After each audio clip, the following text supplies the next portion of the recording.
Tepcocyclerepair, we got a new cylinder, RM85. We got to remove these studs. Take one nut, spin it on. Take another one, same thing. Hold the top one.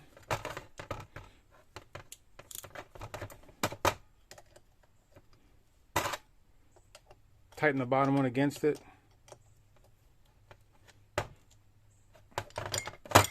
Support the cylinder, grab the bottom one and loosen it. There we go.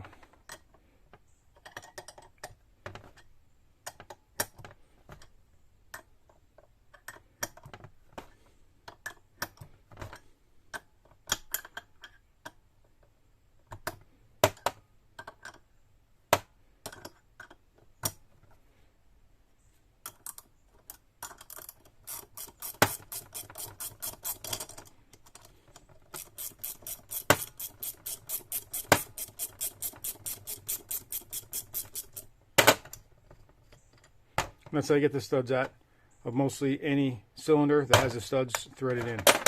Get it done, boys.